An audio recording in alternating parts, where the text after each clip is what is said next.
Well, I'm from Mankato, Minnesota. In Mankato, being that it's about 90 miles south of the Minneapolis-St. Paul, the Twin Cities, Minneapolis-St. Paul, there was a few music clubs in Mankato. And during my high school years, I was in a band. I was a singer in a band when all this got started. Yeah, I knew that And about you.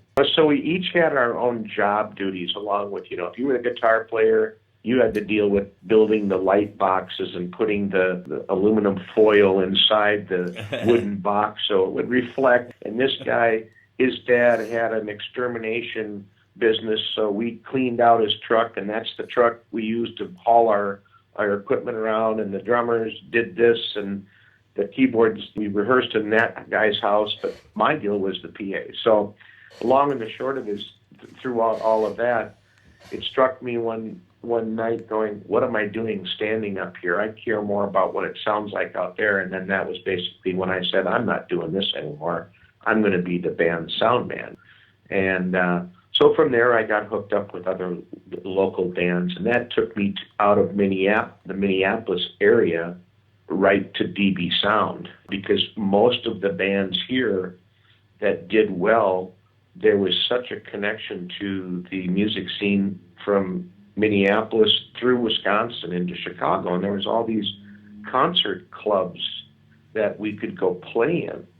And as the groups grew that I worked with, so did our sound systems, and through that, we used to frequent this club called Haymakers in Des Plaines, Illinois. I can't even believe I remember all this. But and Harry Witz, who we all know and love through DB Sound and now at Claire Right. Global, used to come to the shows all the time and frequent that watering hole, if you will.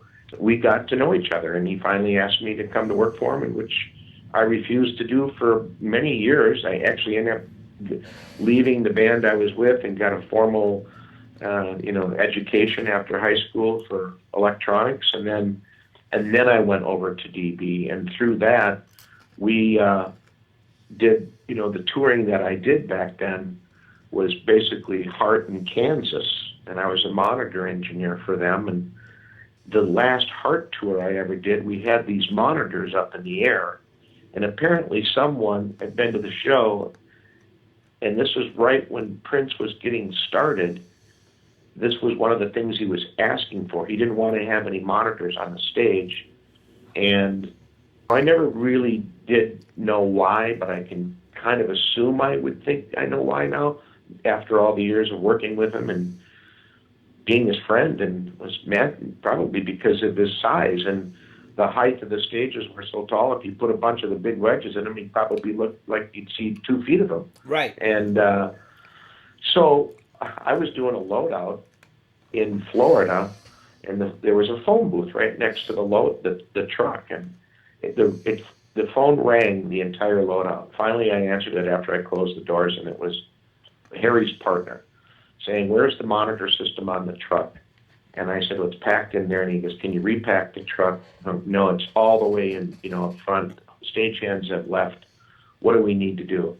"Well, we need to send that truck to Minneapolis because there's a guy there that wants to use the monitor system." And I said, "Okay, I'll let Harry know." And I flew back home to Chicago, where I had moved to from the Minneapolis area at that time. Okay. By the time I got home on my flight, my pager was going off. My little cassette on my phone dancing machine was full of messages. You got to turn around and get on a plane and fly to Minneapolis. And I called up my bosses and I said, "What's going on in Minneapolis?" And they told me this Prince guy, and of course I at the time didn't know who he was.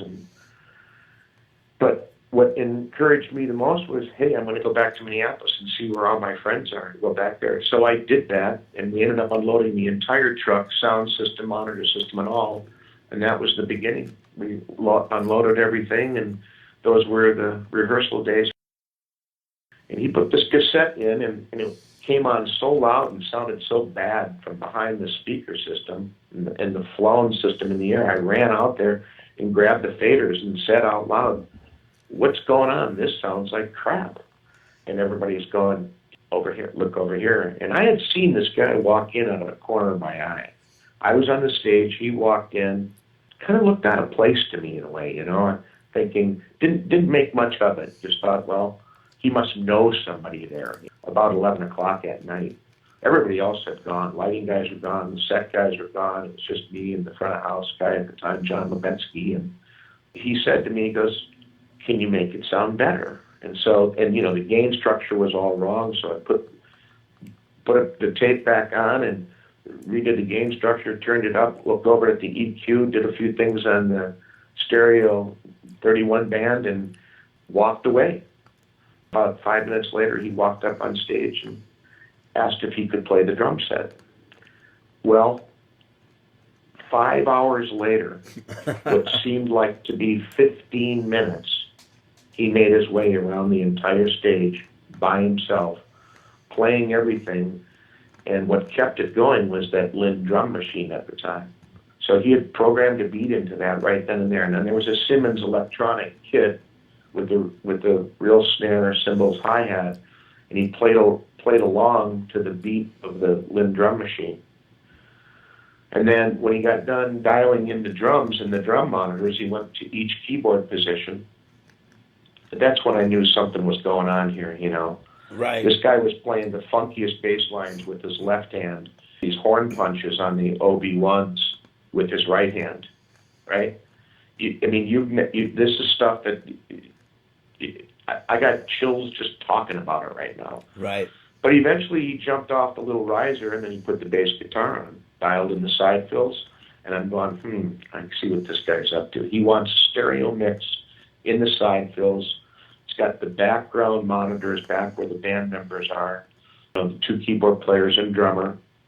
And then up front was Des Dickerson on guitar, stage left, Prince in the middle, of course, and then Brown Mark on bass on stage right. And then the three flown wedges across the top. So I had overheads up in the hanging speakers. I had the toms panned across the side fills, the kick drum, of course, up the center, snare, hi-hats were panned, his guitar up the center, and he played all the instruments. And like I said, 5 hours later, 4 in the morning, when he finally made it back to the Lynn drum machine and hit stop, it was just him and I. That was it. Everybody else had left. Right. He looked down at the drum set, and I walked up to him, and I thought to myself, I had actually asked him, and that was amazing, do you read the manuals on all this stuff? And he looked at me out of the corner of his eye, got up, didn't answer me, got off the drum kit, walked down to his microphone, and started singing in falsetto and talking to me. So I went back to the console, dialed it up. He would be real soft-spoken, that was part of his thing. He'd speak very quietly, but to try to get that as loud as possible would be successful, because then you knew at singing volume it would be very good. Right. So anyway, it started getting kind of glassy, so I backed it off. And then he gave me the little, can you come here, with his little finger movement. I walked over to the center of the stage, and he said, the only thing I don't like is feedback. And I said, you and me both? And he said, I can tell you had it just right. As soon as it started getting glassy, you backed it off.